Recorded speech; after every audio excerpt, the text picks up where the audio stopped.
Assalamualaikum warahmatullahi wabarakatuh. Innal hamdalillah nahmaduhu wa nasta'inuhu wa nastaghfiruh wa na'udzu billahi min shururi anfusina wa min sayyiati a'malina may yahdihillahu fala mudilla lahu wa may yudlil fala hadiyalah. Asyhadu an la ilaha illallah wa asyhadu anna Muhammadan 'abduhu wa rasuluhu la nabiyya ba'da rahmatan lil alamin.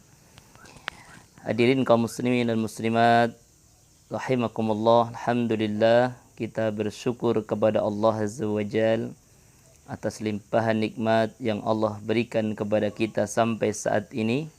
Semoga seluruh nikmat yang Allah berikan bisa kita manfaatkan untuk mendekatkan diri kepada Allah Subhanahu wa taala.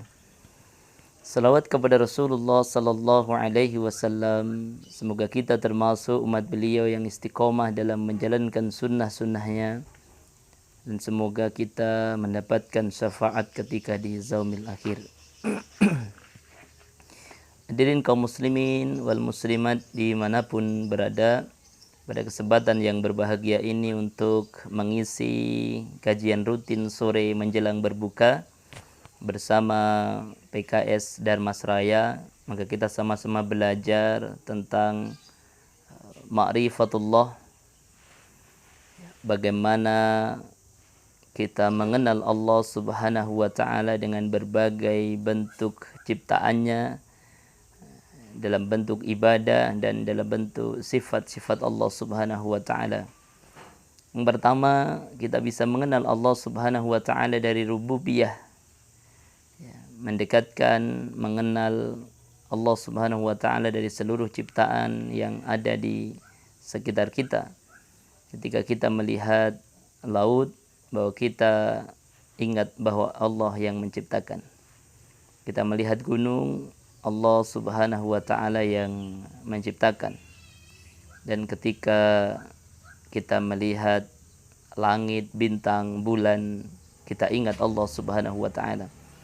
Maka kemudian muncul sebuah keyakinan bahwa tidak mungkin manusia dengan keterbatasannya bisa menciptakan sedemikian rupa, kecuali itu semuanya hanyalah Allah Subhanahu wa taala yang sanggup untuk menciptakannya. Maka dengan ciptaan ini tentu mendekatkan diri kita kepada Allah Subhanahu wa taala, sehingga kita bisa menjadikan seluruh ciptaan Allah Subhanahu wa taala ini sebagai bentuk, sebagai sarana untuk kita mengenal siapa yang menciptakan ini semua. Yang kedua adalah uluhiyah, dalam bentuk ibadah yang kita lakukan senantiasa kita berusaha untuk mengikhlaskan hanya kepada Allah Subhanahu wa taala. Innamal a'malu binniyat, sungguhnya amal tergantung apa yang kita niatkan. Wa innama likulli imri'in ma nawa, dan Allah akan membalas apa yang kita niatkan. Maka dari itu, hadirin kaum muslimin wal muslimat rahimakumullah, ibadah yang kita lakukan dalam setiap harinya merupakan sebagai bentuk penghambaan kita kepada Allah Subhanahu wa taala yang memberikan segala-galanya bagi kita. Maka tentu setiap seorang mukmin dalam beribadah perlu senantiasa berusaha untuk mengikhlaskan hatinya hanya kepada Allah Subhanahu wa taala, dan senantiasa setiap ibadah yang dilakukan tanpa ada harapan melainkan mengharap ridha Allah Subhanahu wa taala. Salah satu contoh, ketika kita menunaikan salat, setiap bacaan dan gerakan dalam sholat tidak terlepas dari nama Allah Subhanahu wa taala. Ketika kita takbiratul ihram dengan mengucapkan Allahu Akbar, maka kita telah membesarkan Allah Subhanahu wa taala, karena tidak ada yang lebih besar daripada kebesaran Allah. Ketika kita ruku, kita mengucapkan Subhana rabbiyal azim, Maha suci Allah yang Maha agung. Kita mengagungkan Allah Subhanahu wa taala, karena tidak ada yang lebih agung daripada Allah Azza wa Jalla. Ketika kita i'tidal, samiallahu liman hamidah, Allah mendengar pujian seorang hamba yang memujinya, Rabbana lakal hamdu ya Rabb, segala puji hanya milikmu. Kita memuji Allah Subhanahu wa taala.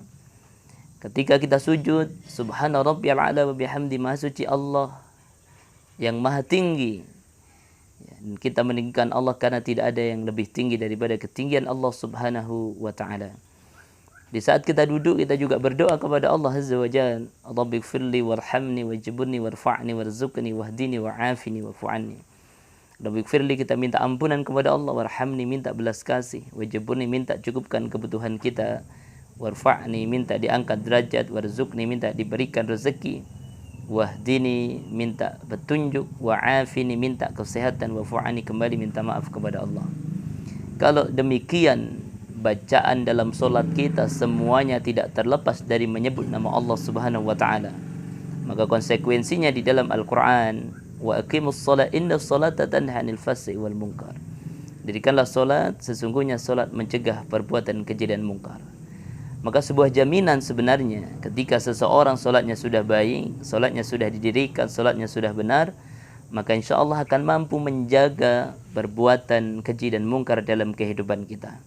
Maka perlu kita cek ketika kita sudah sholat tetapi masih hobi mencuri. Ada orang yang sudah sholat tetapi masih hobi berdusta. Ada orang yang sudah sholat tetapi masih nyaman melakukan maksiat, berarti ada yang salah terhadap sholatnya.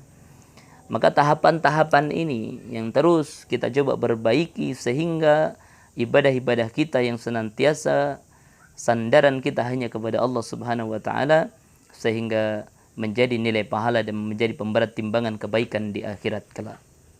Hadirin kaum muslimin wal muslimat rahimakumullah. Maka dari itu seluruh ibadah yang kita lakukan, baik itu salat, ya, kemudian sedekah, menolong orang dan sebagainya, tidak ada harapan kecuali harapan hanya kepada Allah Subhanahu wa ta'ala. Sehingga suatu ketika kita membantu orang tetapi dibalas dengan kezaliman, maka kita tidak mengungkit-ungkit atas bantuan kita. Kita tidak membahas bantuan yang sudah kita berikan, karena sandaran dan harap kita hanya kepada Allah, terlepas dari balasan orang seperti apa. Kemudian yang ketiga, kita mengenal Allah Subhanahu wa ta'ala dengan asma wa sifat, dengan nama-namanya. Ya, kita kenal dalam Asmaul Husna, ya Allah, Ar-Rahman, Ar-Rahim, Al-Malik, Al-Qudus, As-Salam, dan lain seterusnya. Maka Allah Subhanahu wa ta'ala memiliki sifat yang sempurna, yang ketika kita minta ampunan kepada Allah, Allah Maha Pengampun. Kita minta rezeki kepada Allah, Allah Maha Pemberi rezeki. Dan Allah yang Maha segala-galanya. Maka dari itu tidak boleh kita menyamakan, ya, sifat-sifat makhluk yang ada di dunia ini dengan sifatnya Allah Subhanahu wa ta'ala. Kita meyakini yang Maha segala-galanya hanyalah Allah Subhanahu wa ta'ala, dan tidak akan ada yang menyerupainya. Walaupun kalau kita lihat dalam fitnah-fitnah akhir zaman ini, ada orang yang mengaku nabi, ada orang yang memiliki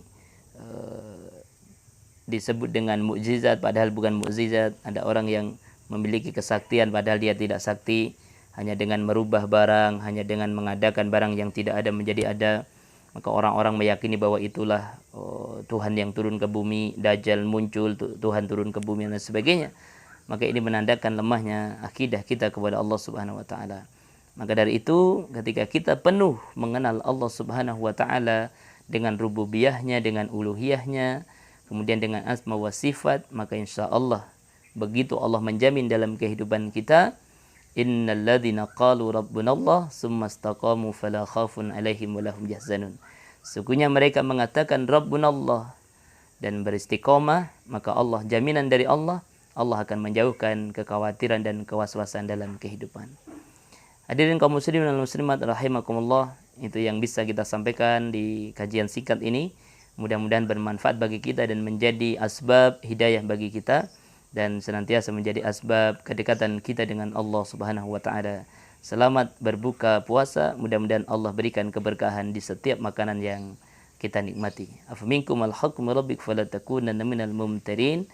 Subhanakallahumma wa bihamdika asyhadu an la ilaha illa anta astaghfiruka wa atubu ilaik. Assalamualaikum warahmatullahi wabarakatuh.